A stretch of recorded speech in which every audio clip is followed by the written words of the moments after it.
ఇక్కడ మనం sexual dimorphism అనే కాన్సెప్ట్ తెలుసుకోవాలి.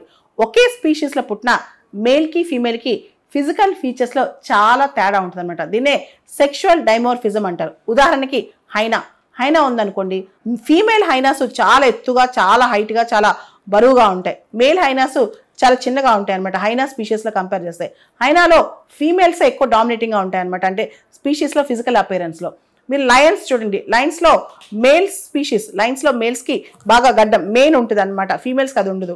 బేర్స్లో కూడా ఫీమేల్స్ చాలా పొట్టిగా అలా ఉంటాయి బేర్స్లో, అంటే మేల్స్తో కంపేర్ చేస్తే మేల్ బేర్స్ చాలా బరువుగా ఎత్తుగా ఉంటాయి, ఫీమేల్స్ పొట్టిగా ఉంటాయి.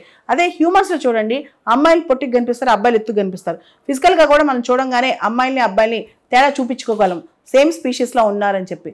సో ఇక్కడ మనం సెక్షువల్ డైమోర్ఫిజం అనే కాన్సెప్ట్లో హ్యూమన్ బీయింగ్స్లో మనం చూస్తే కనుక అబ్బాయిలు ఎత్తుగా ఉంటారు, అమ్మాయిలు పొట్టిగా ఉంటారు, యావరేజ్గా మనం చూస్తే కనుక. దీనికి రీసెంట్గా పాక్షికంగా ఒక కారణం రీసెంట్గా తెలిసింది ఏంటంటే షాక్స్ అనే జీన్ అబ్బాయిలో ప్రజెంట్ అయిన వై క్రోమోజోమ్ ఉంటే దాంతో యాక్టివ్గా ఉన్నప్పుడు ఈ షాక్స్ అనే జీన్ దానిలో యాక్టివ్గా ఎక్స్ప్రెస్ చేస్తే అప్పుడు అబ్బాయిలు హైట్ అవుతారు. ఫీమేల్స్లో కూడా అంటే మహిళల్లో కూడా షాక్స్ అనే జీన్ ప్రజెంట్ అయి ఉంటుంది, కానీ ఎక్కువ ఎక్స్ప్రెస్ అయ్యేది, లిమిటెడ్ ఎక్స్ప్రెషన్ ఉంటుంది అనమాట. కాబట్టి ఫీమేల్స్ కొంచెం పొట్టిగా ఉంటారు, మేల్స్ కొంచెం హైట్లో ఉంటారు.